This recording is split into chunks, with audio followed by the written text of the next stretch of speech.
اب وہ سوچنے پر مجبور ہوا کہ شال کے بعد اب وہ رابیل سے شادی کر کے بھی بہت ہی بڑی غلطی کر رہا ہے۔ اسے بہت ہی غصہ آ رہا تھا۔ گھر جا کر اس نے ماں کو کھری کھری سنائی تھی۔ ایسے کیسے میں ماں کو نوکری سے نکال دوں؟ بچے اس کے بغیر ایک منٹ نہیں رہتے۔ تیمور غصے سے کہنے لگا، آپ دیکھ لیں اس لڑکی کی سوچ، وہ ابھی سے ہی ایسے کر رہی ہے، آگے نہ جانے کیا کرے گی۔ آپ اس رشتے کو ختم ہی کر دیں۔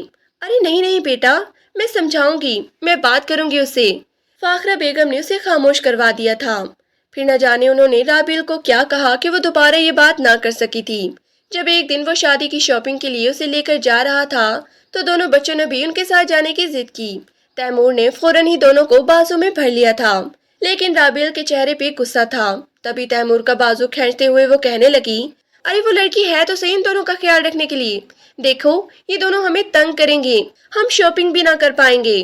تیمور کے منہ کے زاویے بگڑ گئے تھے۔ وہ حیرت سے رابیل کو دیکھ رہا تھا کہ وہ دونوں بچوں سے بالکل بھی محبت نہیں جتا رہی۔ اسے بھی صحیح رابیل کا رویہ سمجھ آ گیا تھا۔ تبھی اسی لمحے اس نے فیصلہ کیا تھا۔ پھر وہ کہنے لگا، رابیل ابھی تم جاؤ، شاپنگ کے لیے کل چلیں گے۔ رابیل غصے میں پیر پٹکتی ہوئی وہاں سے چلی گئی تھی۔ ماں دور کھڑی ان دونوں بچوں کو روتے ہوئے دیکھ کر پریشان ہو گئی تھی۔ تبھی وہ دوڑتی ہوئی تیمور کی طرف آئی اور اسے کہنے لگی، میں انہیں ابھی چپ کروا دیتی ہوں، بس یہ 2 منٹ میں چپ ہو جائیں گے۔ اس نے ان دونوں کو اپنے بازوں میں بھر لیا تھا، پھر بہلاتے ہوئے اپنے ساتھ لے گئی۔ چند لمحے بعد ہی وہ لان میں ایک دوسرے کے پیچھے بھاگتے ہوئے پھر رہے تھے۔ ان کے ننھے ننھے قہقہوں کی آواز تیمور بڑے ہی غور سے سن رہا تھا۔ ساتھ ہی اس کی نظر ان کے پیچھے بھاگتی ماہ پہ پڑی۔ وہ پچھلے 3 سالوں سے اس بنگلے میں تھی اور اس کے آنے کے بعد اسے بچوں کے معاملات میں کبھی بھی کوئی پریشانی نہیں ہوئی تھی۔ اسی لمحے اس نے فیصلہ کیا تھا۔ یہ کیا کہہ رہی ہو تم؟ رابیل سے رشتہ ختم کر دوں؟ لیکن کیوں؟ فاخرہ بیگم حیران تھی۔ اس لیے کہ وہ میرے بچوں سے نفرت کرے گی، انہیں ماں جیسی محبت نہیں دے گی، اور یہ بات مجھے بہت ہی بری لگے گی۔ میں اپنے بچوں کو جان سے بھی زیادہ چاہتا ہوں۔ فاخرہ بیگم پریشان ہو گئی، پھر کہنے لگی، بیٹا شادی تو تمہیں دوسری کرنی ہی ہوگی، آخر کب تک اکیلے زندگی گزارو گے؟ تمہیں بھی ایک بیوی کی ضرورت ہوگی میرے بچے۔ اپنے سکون اور راحت کے لیے وہ بیٹے کے لیے پریشان تھی۔ ہاں شادی تو میں کروں گا ضرور، اور وہ بھی اگلے جمعے کو ہی، لیکن بالکل سادگی سے۔ اگلے جمعے کو؟ بیٹا اتنی جلدی رشتہ کہاں سے ملے گا؟ تمہارا دماغ تو ٹھیک ہے۔ وہ حیران تھی۔ رشتہ ڈھونڈنے کی ضرورت نہیں، وہ دیکھو وہ سامنے کھڑی ہے میری بچوں کی ماں۔ اس نے دور کھڑی ماہ کی طرف اشارہ کیا تھا۔ فاخرہ بیگم کی آنکھیں پھٹ پڑی تھی۔ کیا تم اس نوکرانی سے شادی کرو گے؟ یہ ہماری بچوں کی میڈ ہے بیٹا، ہمارے معیار کی نہیں۔ وہ ایک طلاق یافتہ لڑکی ہے، تمہیں تو کماری لڑکی کا بھی رشتہ مل سکتا ہے۔ فاخرہ بیگم حیران تھی۔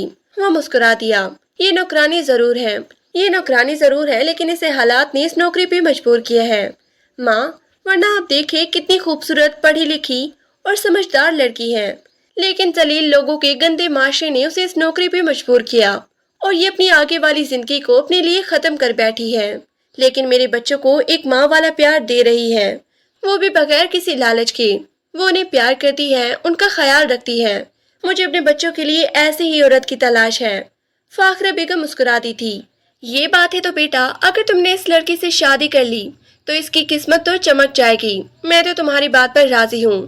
ٹھیک ہے، آپ اس سے بھی پوچھ لینا۔ یہ کہہ کر تیمور آفس چلا گیا تھا۔ پھر جب اگلے دن فاخرہ بیگم نے ماہ سے یہ بات کی تو اسے اپنے کانوں پہ یقین نہیں آیا تھا۔ وہ پوری طرح گھبرا گئی تھی۔ نہیں نہیں میڈم، میں اس لائق نہیں، میں آپ کے بچوں کی ساری زندگی یوں ہی خدمت کرتی رہوں گی، بغیر کسی صلے کے۔ تیمور صاحب کے لیے ان جیسی ہی لڑکی آپ تلاش کریں جو ان کے معیار کی ہو۔ میں ان کے ساتھ چلتی ہوئی بھی اچھی نہیں لگوں گی، کہاں وہ آسمان کے چاند اور کہاں میں زمین کی خاک۔ فاخرہ بیگم نے بڑے پیار سے اس کے سر پہ ہاتھ رکھا، پھر کہنے لگی، اس نے خود ہی تمہارا نام لیا ہے بیٹا، یہ رشتہ صرف میں اپنی رضامندی سے تھوڑی کر رہی ہوں، اسی نے کہا ہے کہ مجھے میرے بچوں کی ماں مل گئی ہے تمہاری صورت میں۔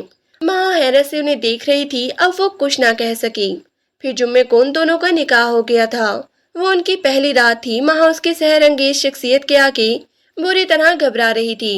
تبھی تیمور نے بڑی نرمی سے اس کے ہاتھ تھامے اور کہنے لگا، مجھ سے گھبرانے یا ڈرنے کی ضرورت نہیں، میں آدم خور نہیں ہوں۔ وہ مسکرا رہا تھا۔ ماں نے حیرت سے اسے مسکراتی ہوئی دیکھا۔ بیوی کی صورت میں مجھے صرف سکون چاہیے، تمہارے جیسی لڑکی مجھے وہ سکون دے سکتی ہے، اور میرے بچوں کو پیار جس کی انہیں ضرورت ہے۔ ماہا نے سر جھکا لیا تھا۔